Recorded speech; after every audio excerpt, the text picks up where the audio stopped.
बिस्मिल्लाहिर्रहमानिर्रहीम। अस्सलाम वालेकुम students, it's me Hafsa your mathematics teacher. आज की वीडियो में हम first year maths national book foundation unit number 4 exercise 4.5 को स्टार्ट करने जा रहे हैं।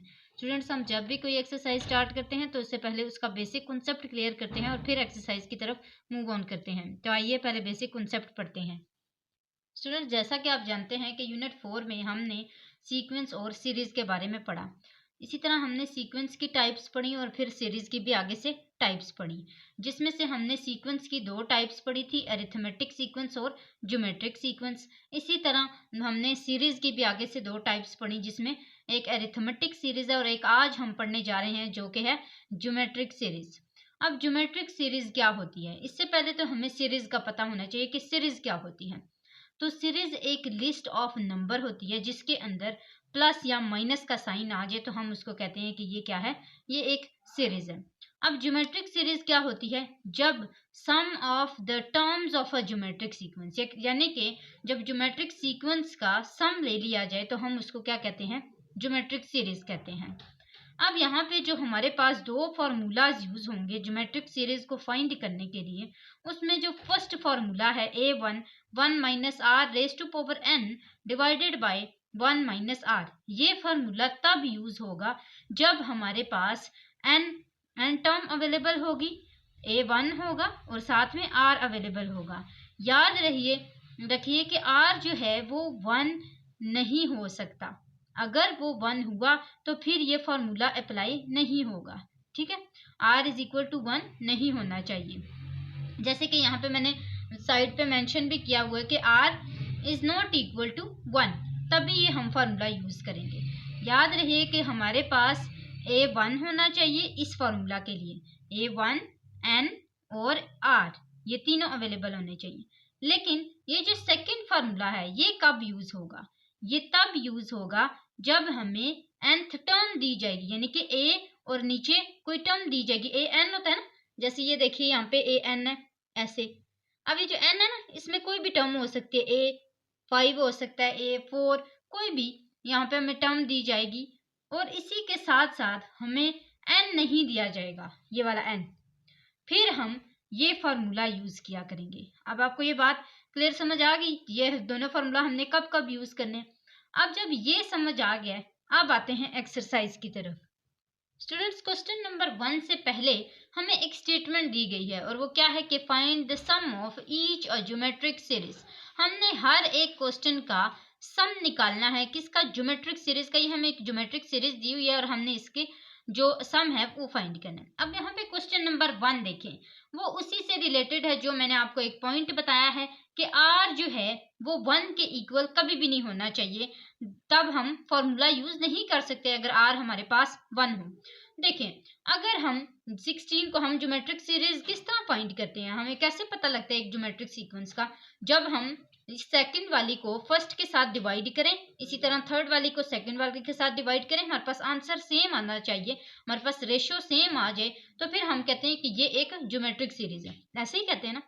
अब यहाँ पे देखें, हमारे पास r1 है, यानी कि जो रेशियो है इसकी, अगर हम 16 को डिवाइड करें 16 के साथ, इसी तरह 16 को डिवाइड करें 16 के साथ, तो हमारे पास 1 आंसर आता है।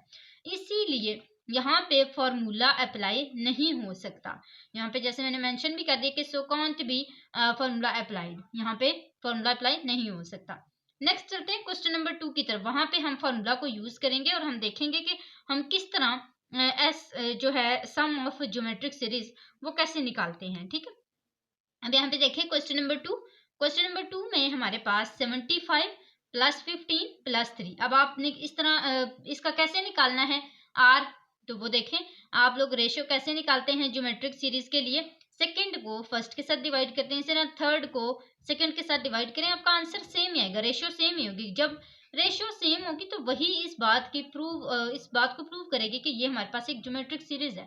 ठीक है, तो ये देखें कि हमारे पास जब इन दोनों को आपस में डिवाइड किया तो आंसर क्या है, 1 डिवाइडेड बाई 5, यही हमारी रेशियो है। इसी तरह हम 3 को 15 के साथ डिवाइड करें तब भी हमारे पास आंसर सेम ही आएगा। क्या आंसर आएगा, 1 divide by 5, 3 1 time 3 3, 5 time 15, 1 divide by 5 answer आ गया। अब हमने वही फार्मूला यूज करना है जब हमारे पास n अवेलेबल है, a1 अवेलेबल है, r भी है। मैंने आपको बताया था जब आपके पास ये तीनों चीजें होंगी तब आपने ये वाला फार्मूला यूज करना। लेकिन अगर आपको n नहीं दिया जाता और a के नीचे कोई भी टर्म दी जाती है, nth टर्म दी जाती है, फिर आपने सेकंड वाला फॉर्मूला यूज करना है। ऐसे ही है। अब हम यहाँ पे ये फॉर्मूला यूज करते हैं। इसमें से a1 कहाँ पे है, ये हमारे पास 75 है। n हमारे पास कहाँ है, ये देखें यहाँ पे लिखा हुआ है कि इसमें 10 टर्म्स है। ठीक है, 10 टर्म्स है ना, तो वो n है। अब हम n के अंदर पुटिंग करते हैं। n हमारे पास क्या है, 10 है। ये रेज टू पावर जो n लिखा हुआ है ना, यहाँ पे 10 लिख लेना, और जहाँ पे a1 लिखा हुआ है वहां पे 75 पुट कर दें। r हमारे पास 1/5 आया था, वो यहाँ पे पुट किया। अब 1/5 किसके इक्वल होता है, 0.2 के। 0.2 को 10 टाइम मल्टीप्लाई करें, रेज टू पावर 10 है ना, तो इसका मतलब है इसको 10 टाइम मल्टीप्लाई करना है। अब जो भी आंसर आएगा उसको हमने 1 के साथ माइनस कर देना है, और उसी आंसर को मल्टीप्लाई कर देना है 75 के साथ, और जो आंसर आएगा उसको डिवाइड कर देंगे किसके साथ, 4/5 के साथ। तो हमारे पास आंसर आएगा 93.74। तो ये हमारे पास क्वेश्चन नंबर 2 सॉल्व हो चुका है। तो स्टूडेंट्स क्वेश्चन नंबर 3 है में हमारे पास सीरीज तो नहीं दी गई, बल्कि हमें a1, r और n तीनों हुद बहुदी दे दिए गए हैं। अब हमने क्या करना है, सिंपल पुटिंग करनी है। वही फार्मूला है, मैंने आपको बताया था, जब आपके पास a1 होगा, r होगा और n होगा, तीनों होंगे, आपने वही वाला फार्मूला यूज करना है, फर्स्ट वाला। ठीक है, अब उसके अंदर आपने पुटिंग करनी है। 1 की जगह 5 लिखा, इसी तरह r की जगह यहाँ पे 3 लिखा, और n हमारे पास 12 है, तो वो रेज टू पावर 12 आ जाएगा। अब हमने 3 को 12 टाइम मल्टीप्लाई करना है और उसको 1 के साथ माइनस करना है, तो हमारे पास ये आंसर आ जाना है। अब इस आंसर को हमने 5 के साथ मल्टीप्लाई कर देना है और डिवाइड कर देना है -2 के साथ। अब जब हम इसको करेंगे तो हमारे पास S12 किसके इक्वल आ जाएगा, 1328600। तो ये हमारे पास इसका आंसर आ चुका है। नेक्स्ट चलते हैं क्वेश्चन नंबर 4 की तरफ। क्वेश्चन नंबर 4 भी सिंपल ही है, वैसा ही सेम वही फॉर्मूला आपने बस पुटिंग करनी है। a1 आपके पास 256 दिया गया, r 75 दिया गया, n 9 दिया गया। तीनों की पुटिंग करेंगे। a1 यहाँ पे क्या है हमारे पास 256, वो पुट किया। 1 माइनस एज इट इज है, 0.75 जो है वो हमारे पास r है, रेज टू पावर किसके है, 9 के। तो ये 0.75 है। ठीक है, तो ये हमारे पास रेज टू पावर 9 आ गया। अब इसको जब 9 टाइम मल्टीप्लाई करेंगे तो जो भी आंसर आएगा उसको हम माइनस कर देंगे किसके साथ, 1 के साथ। हमारे पास ये आंसर आ गया। इसको हमने मल्टीप्लाई किया 256 के साथ और डिवाइड किया किसके साथ, 0.25 के साथ। अब हमारे पास इसका टोटल आंसर क्या है, 947.1132। स्टूडेंट्स आपको बता दूं कि पॉइंट के बाद फर्स्ट डिजिट जो है ना वो आपका ठीक होना चाहिए। नेक्स्ट, अगर आपका बुक के साथ मैच नहीं भी करता, डजेंट मैटर, आपका पॉइंट के बाद फर्स्ट जो डिजिट होगी ना वो बिल्कुल ठीक होना चाहिए। तो ये हमारे पास क्वेश्चन नंबर 4 हो गया। नेक्स्ट चलते हैं क्वेश्चन नंबर 5 की तरफ। क्वेश्चन नंबर 5 में भी हमने सेम वही फार्मूला यूज करना है, क्योंकि हमें a1, r और n दिए गए हैं। हमने पुटिंग करनी है। a1 के अंदर 7 है हमारे पास, 7 आया, 1 आया, माइनस r हमारे पास क्या है, 2 रेज टू पावर n हमारे पास क्या है, 14 है, ये 14 आ गया। 2 को हम 14 टाइम मल्टीप्लाई करेंगे तो हमारे पास 1 के साथ माइनस करेंगे और हमारे पास आंसर क्या है, -16383। अब इसको मल्टीप्लाई करें 7 के साथ और डिवाइड कर दें -1 के साथ, क्योंकि 1 - 2 इक्वल होता है -1 के। अब जब डिवाइड करेंगे तो हमारे पास आंसर आ जाएगा 114681। ये हमारे पास SN यानी कि S14 का आंसर है। यहाँ पे n की जगह ना आपने 14 लिख देना है। ठीक है, तो ये हमारे पास इसका आंसर आ चुका है। नेक्स्ट चलते हैं क्वेश्चन नंबर 6 की तरफ। क्वेश्चन नंबर 6 में जो है वो एक इंपॉर्टेंट चीज है कि आपका फॉर्मूला चेंज हो रहा है। क्यों, मैंने आपको बताया था कि जब भी आपके पास a और नीचे कोई भी टर्म दी जाएगी, 5 4 3 2 1 6 7, कोई भी आपको टर्म दे दी जाए, यानी कि nth टर्म आपको दे दी जाए, और फिर आपको वहां से बोला जाए कि आपने फाइंड करना है किसको, सम ऑफ ज्योमेट्रिक सीरीज को, तब आपने सेकंड वाला फार्मूला यूज करना है। और सेकंड वाले फार्मूला के अंदर आप देखेंगे कि ए एन आपको दिया जाएगा। ऐसे ही है ना, ये आपका फार्मूला है, a1 भी है, an है, अवेलेबल है, और an यहाँ पे क्या है आपके पास, a5 है। यहाँ पे देखिए कि R5 से मुराद ये है कि आप यहाँ पे a5 लिख लें। ठीक है, इस तरह। अब a5 की पुटिंग करें। a5 यहाँ पे क्या है, 972 है, और r आपके पास -3 है, वो यहाँ पे -3 लिखा। अच्छा, यहाँ पे देखें माइनस मैंने क्यों नहीं लिखा, क्योंकि माइनस माइनस आपस में एक फार्मूले वाला और एक r वाला, माइनस माइनस प्लस हो गया, ये यहाँ पे प्लस आ गया। a1 देखें आपके पास 12 है, एज इट इज आ गया। 1 माइनस r है तो 1 + 3 क्यों हो गया, इसी तरह -3 है और फार्मूले वाला माइनस है तो ये माइनस माइनस प्लस हो गया। 1 + 3 = 4। 3 को मल्टीप्लाई करें 972 के साथ तो ये आपके पास आंसर आ जाएगा 2916। इसको 12 के साथ प्लस करें और डिवाइड करें 4 के साथ, तो आंसर आ जाएगा 732। तो ये हमारे पास S5 यानी कि सम ऑफ फिफ्थ टर्म जो है वो हमारे पास 732 आंसर आता है। नेक्स्ट चलते हैं क्वेश्चन नंबर 7 की तरफ। क्वेश्चन नंबर 7 में अगेन हमने फर्स्ट वाला फॉर्मूला यूज करना है, क्योंकि हमारे पास यहाँ पे भी n दिया गया है, a1 भी दिया गया है और r भी दिया गया है।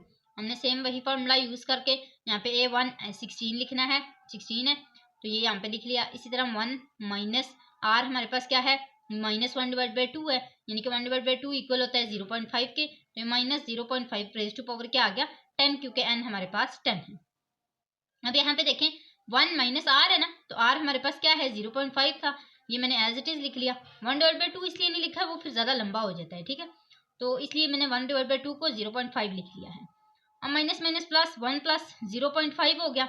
अब 0.5 को हम 1 के साथ प्लस करते हैं, देखते हैं क्या आंसर आता है, तो ये आ जाएगा 1.5।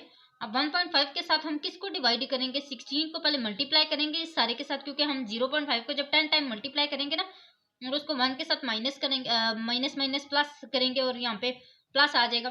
तो जब हम इसको कैलकुलेट करेंगे तो हमारे पास ये आंसर आएगा, और इसको हम मल्टीप्लाई करेंगे 16 के साथ और डिवाइड करेंगे 1.5 के साथ, तो हमारे पास आंसर आ जाएगा 10.65625। ठीक है, तो ये हमारे पास S10 इसके इक्वल आ चुका है। नेक्स्ट चलते हैं क्वेश्चन नंबर 8 की तरफ। क्वेश्चन नंबर 8 में हमारे पास A1 R और N तीनों दिए गए हैं। हमें पता है कि जब भी हमारे पास ये तीनों अवेलेबल होते हैं तो हम फर्स्ट वाला फार्मूला यूज करते हैं।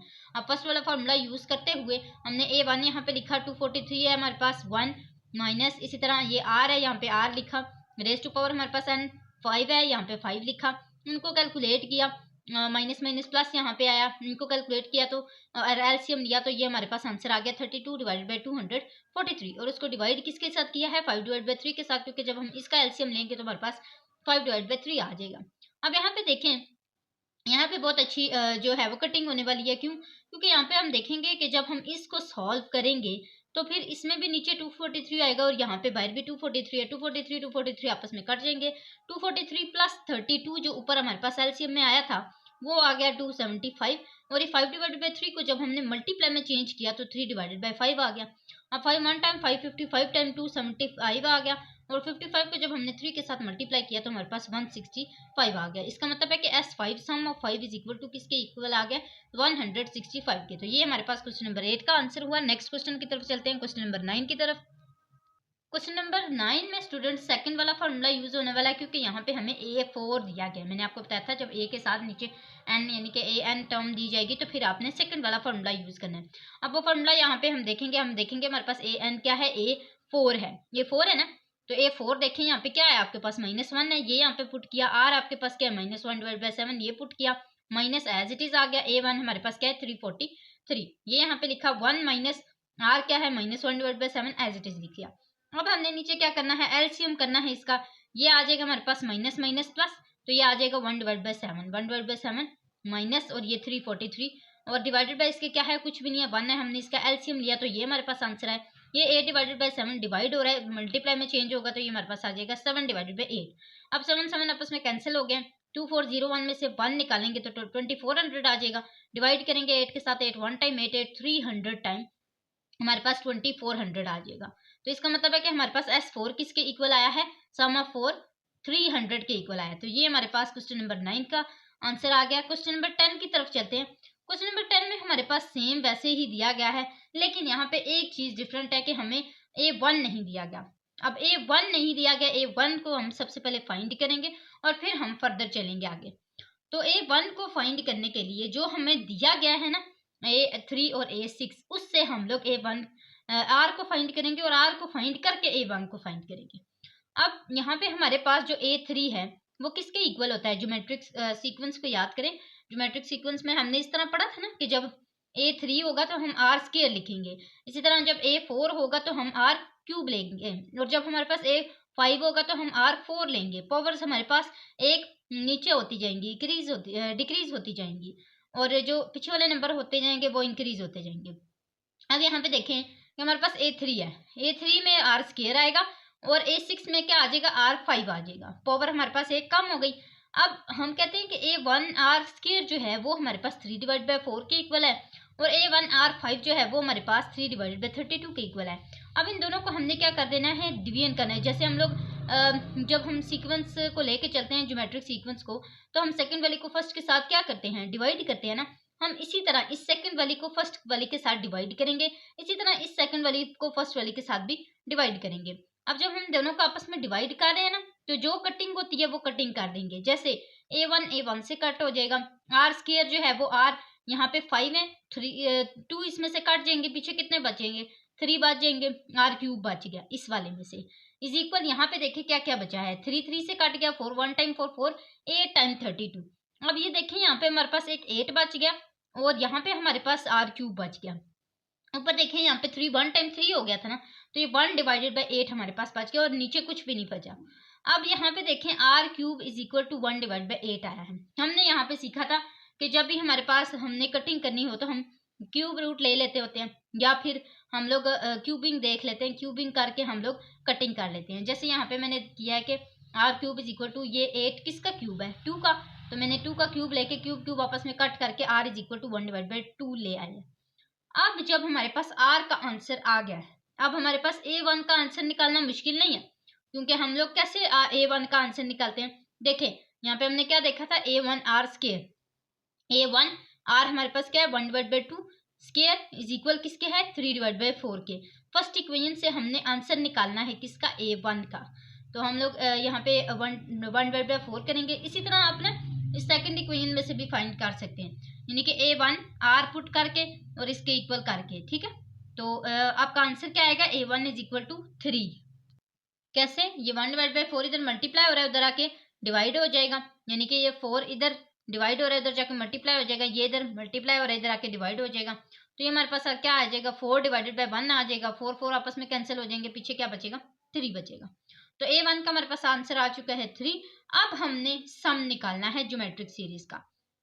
हमने सेम वही फॉर्मूला यूज करना है जब हमारे पास क्या क्या होता है, जब हमारे पास n होता है, जब हमारे पास A1 होता है और 3 होता है। जब ये तीनों चीजें अवेलेबल होती हैं तो हम फर्स्ट फार्मूला को यूज करते हैं, और उसी फार्मूला को मैंने यहाँ पे यूज किया है। हमारे पास रेज टू पावर 6 है, n हमारे पास था ना 6, वो मैंने यहाँ पे यूज किया। उसके बाद 1 माइनस एज इट इज आया था फॉर्मूले वाला, 1 डिवाइड बाई 2 मेरे पास r का आंसर था वो लिखा, और A1 हमारे पास 3 था वो मैंने एज इट इज लिख दिया। 1 माइनस r हमारे पास 1 डिवाइड बाई 2 जो हमने फाइंड किया था वो लिखा।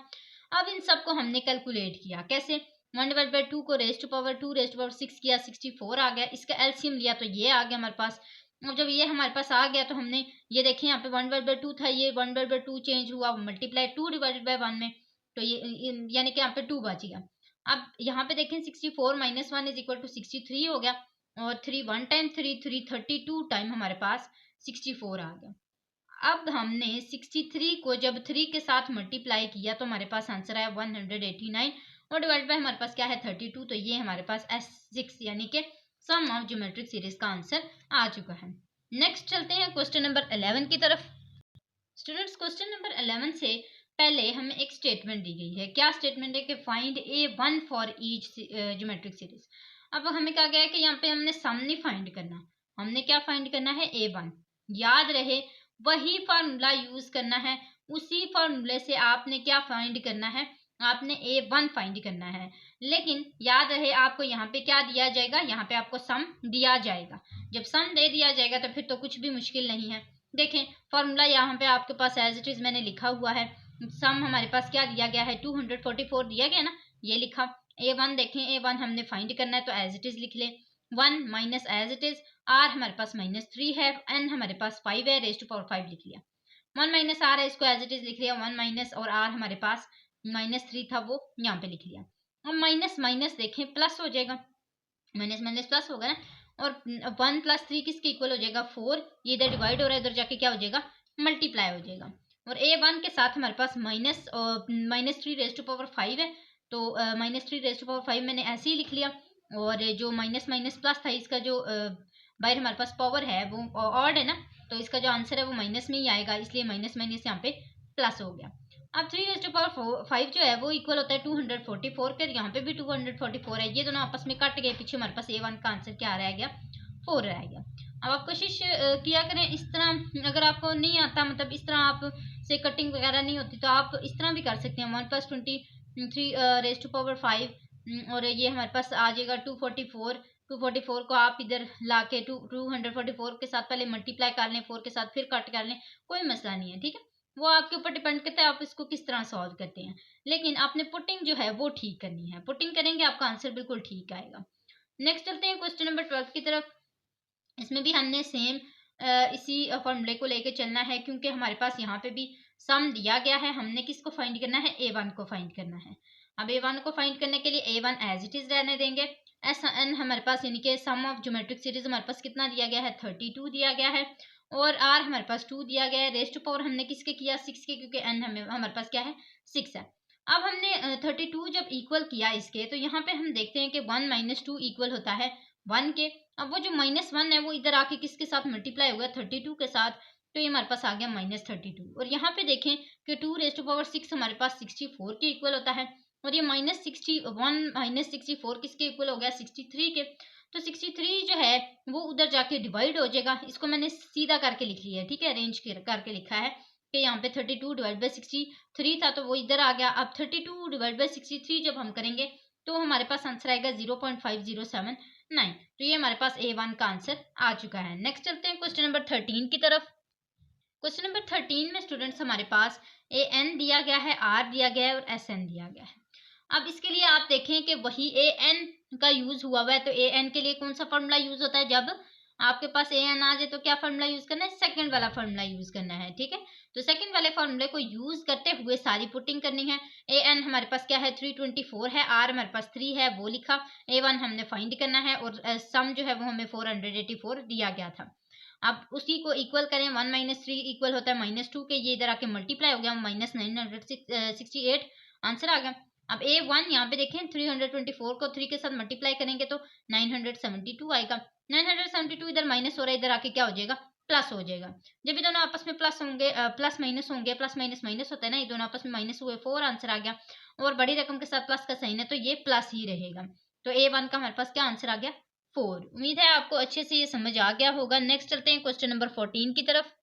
स्टूडेंट्स, इसको स्टार्ट करने से पहले आपको बताती चलूं कि अगर आप मेरे चैनल पर न्यू हैं तो सब्सक्राइब करें, वीडियो अच्छी लगे तो लाइक जरूर किया करें।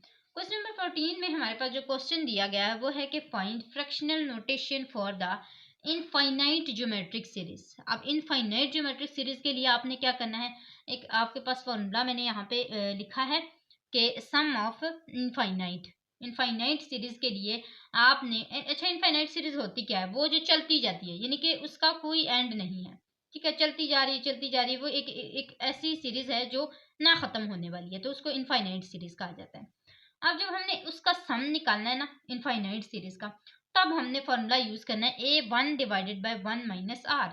और यहाँ पे ये जो मैंने आगे ब्रैकेट में लिखा है ना कि -1 is less than R is less than 1, तो इसका मतलब ये है कि आप जो R है ना उस वो -1 से लेस होगा और 1 से ग्रेटर होगा। ये आपने बात याद रखनी है। जैसे हम R is not equal to 1 कर रहे थे कि इसमें ये फॉर्मूला अप्लाई नहीं होता, तो यहाँ पे भी ये फॉर्मूला तब अप्लाई होगा जब आपका R क्या होगा, R आपका लेस होगा -1 से, और इसी तरह R ग्रेटर होगा 1 से, तब आप ये फॉर्मूला यूज करेंगे।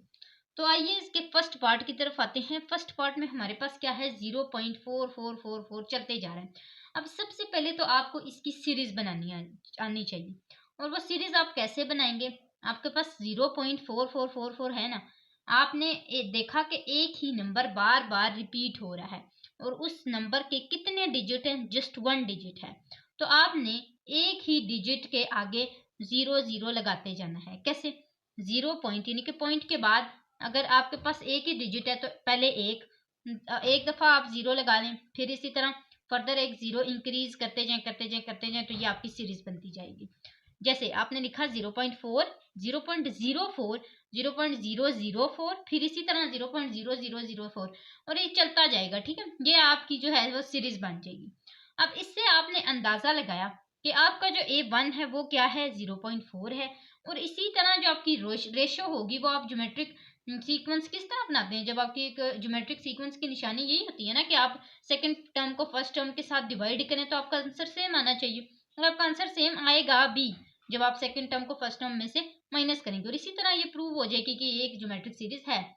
तो आप जब इसको डिवाइड करेंगे तो आपके पास आंसर आएगा 0.1, और ये आपका R आ चुका है। अब जब आपका R भी आ चुका है, A1 भी आ चुका है। तो आपको ये दो ही चीजें चाहिए, कोई nth टर्म नहीं चाहिए। तो इसका मतलब है आप पुटिंग करना शुरू कर दें। A1 हमारे पास क्या है 0.4, 1 हमारे पास एज इट इज आ जाएगा, R हमारे पास 0.1 है। हमने इसकी कैलकुलेशन की तो हमारे पास आंसर आया 4 डिवाइडेड बाई 9, और यही हमारे S इनफाइनाइट का आंसर है। नेक्स्ट चलते हैं इसके सेकंड पार्ट की तरफ। अब सेकंड पार्ट में हमारे पास एक चीज की एडिशन होगी, वो क्या होगी कि आपके पास स्टार्ट में 9.99999 दे दिया गया है। आपने इसमें 9 प्लस पहले लिख लेना, फिर इसके आगे से सीरीज बना लेनी। इसके आगे से सीरीज कैसे बनाएंगे 0.9, 0.09, 0.009, सेम वैसी सीरीज चलती जा रही है। अब उसी सीरीज से आपने A1 और R फाइंड कर लेने। सेम वैसे ही सेकंड टर्म को फर्स्ट टर्म में से डिवाइड करें तो आपके पास 0.1 आंसर आ जाएगा। अब जब इसका आंसर आ जाएगा ना एस इनफाइनाइट का, जब आप A1 की और R की पुटिंग करके इसका आंसर निकालेंगे, 9 आपका जब आंसर आएगा, सॉरी 1 आंसर आएगा, तो फिर आपने वो जो स्टार्ट में 9 लिखा था ना उसको इसके साथ प्लस करने ने, क्योंकि आपने तो इसकी सीरीज फाइंड की थी ना, इसको तो आपने एज इट इज छोड़ दिया था। तो ये आपने यहाँ पे यूज करना है लास्ट में। 9 प्लस आपका आंसर क्या आया था 1, 1 यहाँ पे पुट किया, 9 प्लस 1 इज इक्वल टू 10, आपका आंसर क्या आएगा 10। तो ये आपका सेकंड पार्ट का आंसर हो गया। थर्ड पार्ट की तरफ आते हैं जहाँ पे आपके पास 0.555 सेम एज क्वेश्चन नंबर 1, यानी कि इसका जो फर्स्ट पार्ट था उसकी तरह 0.5 को लेके पहले चले, 0.5 आपका A1 हो गया। इसी तरह 0.05, 0.005 इन दोनों से आपने क्या किया, आपने R को फाइंड किया, दोनों को आपस में डिवाइड किया, 0.1 आंसर आया। अब इसकी पुटिंग की तो ये A1 0.5 था, ये लिखा, R 0.1 था, ये पुट किया, दोनों का आंसर निकाला, 0.5 डिवाइड बाई 0.9 आया, और हम कहेंगे कि ये किसके इक्वल है 5 डिवाइड बाई 9 के। नेक्स्ट चलते हैं इसके पार्ट 4 की तरफ। पार्ट 4 में हमारे पास सेम पार्ट 5 की तरह, पार्ट थर्ड की तरह और पार्ट फर्स्ट की तरह है, ठीक है। हमने 0.6 लिखा, 0.06 लिखा, 0.06 लिखा, और फिर इसी तरह इसको डिवाइड किया तो R हमारे पास 0.1 आया। देखें सबका हमारे पास जो रेशो है सबकी वो सेम ही आ रही है, क्योंकि उनका जो हमारे पास डिफरेंस है वो तो सेम ही है ना, हमने जस्ट एक डिजिट को चेंज किया है। तो ये हमारे पास 0.1 इसकी रेशो आ गई। और A1 देखें 0.6 है, 0.6 को डिवाइड किया इसके साथ 1 माइनस 0.1 के साथ, तो हमारे पास आंसर आया 6 डिवाइडेड बाई 9। 6 डिवाइड बाई 9 के आपस में कटिंग होती थी तो 2 और डिवाइडेड बाई 3 एस इनफाइनाइट का आंसर आ गया। नेक्स्ट हमारे पास है पार्ट 5। पार्ट 5 और पार्ट 6 जो है वो दोनों सेम है, और सेम क्यों है, क्योंकि इनके दो डिजिट सेम है। कैसे 151515, पहले एक ही डिजिट चलता जा रहा था, अब 2 डिजिट चलते जा रहे हैं। अब जब 2 डिजिट चलेंगे तो फिर आपने डबल जीरो की एडिशन करनी है, ठीक है। कैसे, स्टार्ट तो वैसे ही होगा 0.15, देखें 15 लिखा है ना, तो 15 से दो आपने जीरो की एडिशन करनी है। देखें यहाँ पे 2 जीरो, यहाँ पे 4 जीरो इसमें ऐड हुए। क्यों, क्योंकि डबल डबल एडिशन हो रही है, डबल डबल नंबर है तो फिर डबल डबल एडिशन होगी। यहाँ पे सिंगल नंबर थे तो सिंगल जीरो लग रहे थे इसके साथ। तो ये आपने देखना है लाजमी, यही इसके अंदर चेंजिंग है, बाकी सारा सेम। आपने R जब फाइंड किया तो देखें यहाँ पे 0.1 आता था ना हमेशा, यहाँ पे 0.01 आएगा। इसी तरह सेकंड इसका जो 6 पार्ट है इसमें भी 0.01 ही आएगा, क्योंकि इसमें भी दो डिजिट्स है। A1 की पुटिंग की, R की पुटिंग की, तो ये हमारे पास आंसर आ गया 15 डिवाइडेड बाई 99। इन दोनों की आपस में कटिंग की तो 5 डिवाइडेड बाई 33 बच गया। इसी तरह 6 पार्ट में हम लोगों ने सेम A1 की और R की पुटिंग की। A1 हमारे पास 0.12 था, R हमारे पास 0.01 था, दोनों की पुटिंग की हमारे पास 0.12 डिवाइड बाई 0.99 आ गया। अब इन दोनों की कटिंग की तो हमारे पास 4 डिवाइडेड बाई 33 इसका आंसर आ चुका है। उम्मीद है स्टूडेंट्स आपको क्वेश्चन नंबर 14 भी समझ आ गया होगा। नेक्स्ट क्वेश्चन नंबर 15 की तरफ चलते हैं।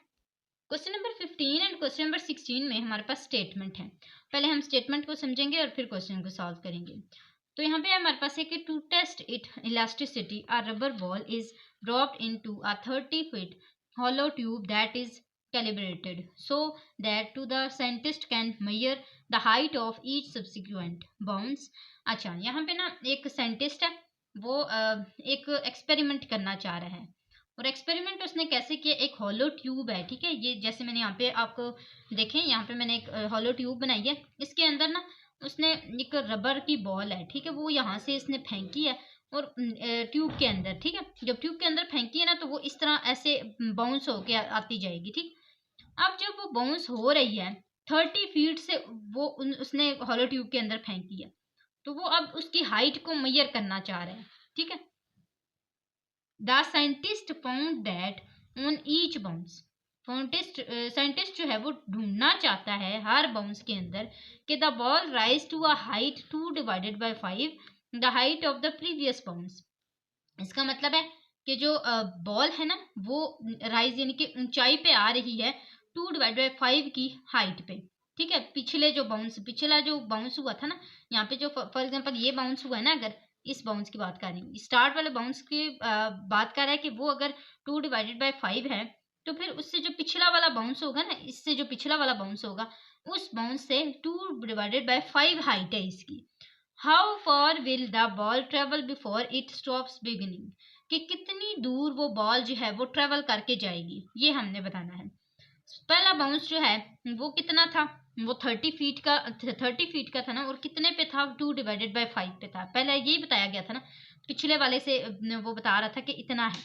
तो हम जब 2 डिवाइड बाई 5 को सेम, ये हमने पहले भी प्रीवियस एक्सरसाइज में 4.4 में किया था कि जब हम लोग रिबाउंड फाइंड करते हैं तो वो किस तरह करते हैं, जो भी हमें फीड दी जाती थी उसको हम मल्टीप्लाई करते थे उसकी रेशियो के साथ, तो वो हमारे पास आंसर दे दिया जाता था। तो 5 1 time 5 5 6 time 30 6 multiply by 2 is equal to 12। अब इसकी जो डिस्टेंस है वो डिस्टेंस हम देखेंगे कि पिछले वाले से है ना, तो वो जो हमारे पास आंसर आया है उसको हमने डबल कर लेना है।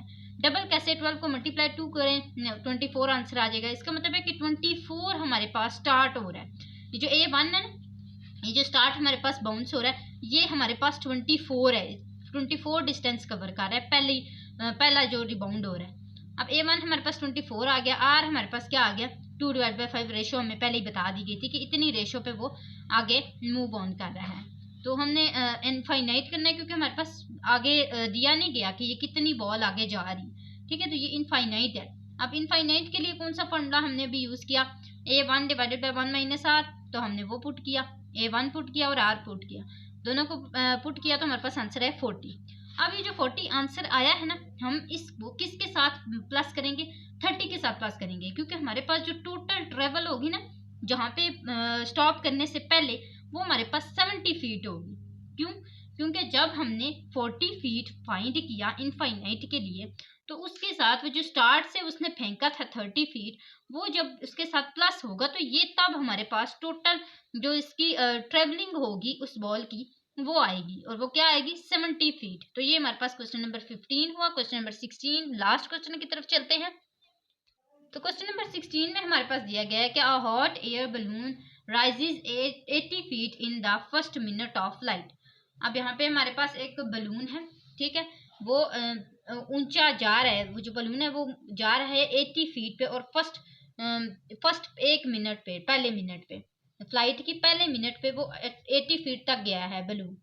If in each succeeding minutes, अगर हर मिनट में the balloon rises only 90% as far as in the previous minute, 90% अगर पिछले मिनट से हमारे पास वो राइज हो बलून, तो फिर what will be its maximum attitude, के उसकी जो मैक्सिमम एटीट्यूड होगा वो कितना होगा, सबसे ज्यादा किस वाले मिनट में वो एटीट्यूड रखेगा। If it is allowed to rise without limit, अगर उसको किसी भी लिमिट के बगैर उन्हें दे दिया जाए तो फिर वो कितने सबसे ज्यादा एटीट्यूड किस वाले में रखेगा। तो यहाँ पे हमारे पास A1 दे दिया गया है 80 फीट। इसी तरह हमें R जो है वो 90%, ये रेशियो हमारे पास कितनी दी गई है, हर बलून जो है वो राइज करेगा 90% पे।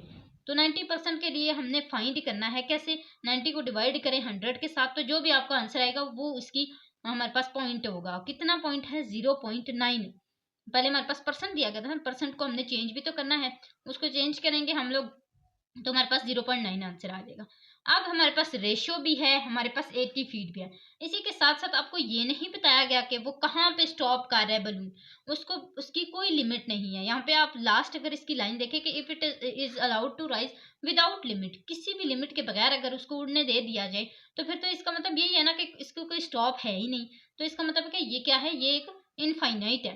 तो इसका हम लोग यहाँ पे कौन सा फॉर्मूला यूज करेंगे, सेम इनफाइनाइट वाला। तो infinite sum of infinite is equal to A1 divide by 1 minus R। A1 की पुटिंग करेंगे 80 और R हमारे पास क्या है 0.9। तो 80 डिवाइडेड बाय हम 0.1 करेंगे, क्योंकि 1 माइनस 0.9 किसके इक्वल होगा, 0.1 के। अब जब दोनों को हम डिवाइड करेंगे तो हमारे पास क्या आंसर आ जाएगा 800। तो इसका मतलब है कि हमारे पास 800 फीट जो है वो चलती जा रही है। मैक्सिमम जो एटीट्यूड है वो हमारे पास कितना होगा 800 फीट। सबसे ज़्यादा वो 800 फीट पे मैक्सिमम एटीट्यूड रखेगा। तो ये हमारे पास क्वेश्चन नंबर 16 भी सॉल्व हो गया। उम्मीद है स्टूडेंट्स आपको अच्छे से समझ आ गया होगा। जाते जाते आपने हमारे चैनल को ज़रूर सब्सक्राइब करना है। आज के लिए बस इतना ही था। अगले वीडियो के लिए अल्लाह हाफिज़।